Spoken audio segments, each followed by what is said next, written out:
আউযুবিল্লাহি মিনাশ শাইতানির রাজিম বিসমিল্লাহির রহমানির রহিম। সকল বাংলাদেশের ভাই বন্ধুর প্রতি আমার সালাম, আসসালামু আলাইকুম। আলহামদুলিল্লাহ, আল্লাহর রহমতে আশা করি আপনারা সবাই ভালো আছেন। আপনাদের দোয়া আমিও ভালো আছি। তো এখন একটি গাছ সম্পর্কে আপনাদের সামনে আমি কিছু কথা বলবো। অনেক মূল্যবান একটি গাছ। এই গাছটা এখন আমি আপনাদেরকে দেখাবো। সেই গাছটা হলো একটি বট গাছ। এই দেখেন আমার হাতে একটি বট গাছ উঠানো চারা। তো এই বট গাছের অনেক উপকারিতা কাজ করে। তো একটা ভিডিওতে সব উপকারের কথা বলা যাব না। এটা শর্ট ভিডিও করার জন্য আমি অল্পতে একটা রোগের বিষয়ে আমি অল্প কিছু কথা বলবো। আশা করি আপনারা ভিডিওটা পুরোপুরিভাবে দেখবেন। তো এই বট গাছে কী উপকার হয় সেই বিষয়ে আমি এখন কিছু কথা বলবো। ধন্যবাদ, সবাই কথাগুলি শুনবেন। এই যে এরকম চারা গাছ যেখানে পাবেন সেখান থেকে সংগ্রহ করবেন। এটি অনেক মূল্যবান একটি গাছ। এই গাছে আপনার শীতের দিনও যাদের পায়ের গোড়া ফেটে যায়, গোড়া ফেটে রক্ত বাইর হয়, অনেক ব্যথা করে, আপনি হাঁটতে পারেন না, পায়ের ব্যথার জন্য পাও ফুলে যায়, আপনারা অনেক কিছু ব্যবহার করেন কিন্তু পায়ের ফাটা আপনার ভালো হয় না। আল্লাহর রহমতে যদি কোনো ভাই কোনো বোনের পায়েও ফাটে শীতের দিনে, তাহলে এরকম বট গাছ আপনারা সংগ্রহ করবেন যেখান থেকে পারেন। আশা করি বট গাছ সব জায়গায় আছে, সব জায়গায় পাওয়া যায়।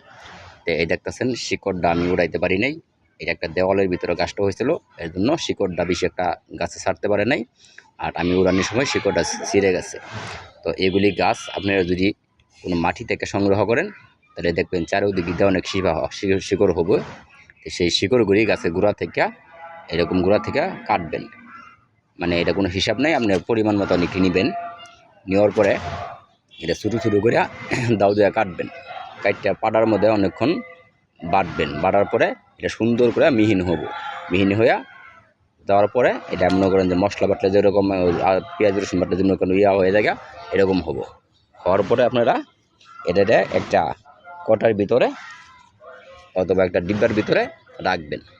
রাখার পরে আপনি যেই পায়ের গোড়া ফাটে সেই গোড়াতে আপনি ফাটার ভিতরে সুন্দর করে আস্তে আস্তে মানে যেইভাবে আপনার হাতে মেহেদি দেন গাছের মেহেদি মোটা করে সেইভাবে লাগাই রাখবেন।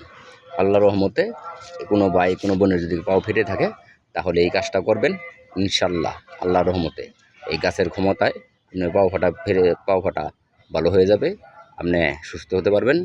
তো আশা করি অনেক মূল্যবান একটি গাছ, এটা আপনারা কাজ করেন সবই ভালো হতে পারবেন। তো এই গাছের আরও উপকার করে সেগুলি এখন এই ভিডিওতে বলার মতন আমার সময় নেই। তো আশা করি আমার আরও ভিডিও আছে, আপনারা দেখতে চাইলে ইউটিউব চ্যানেলে সার্চ দেবেন আরিফ টিভি 1। তো এই নাম্বারে সার্চ দিলে আমার আরও ভালো ভালো ভিডিও আপনারা দেখতে পারবেন। তো সবাই ভালো থাকেন, সুস্থ থাকেন। আমার ভিডিওটা অন্যজনকে দেখানোর জন্য লাইক দিবেন, শেয়ার করবেন, কমেন্ট করবেন।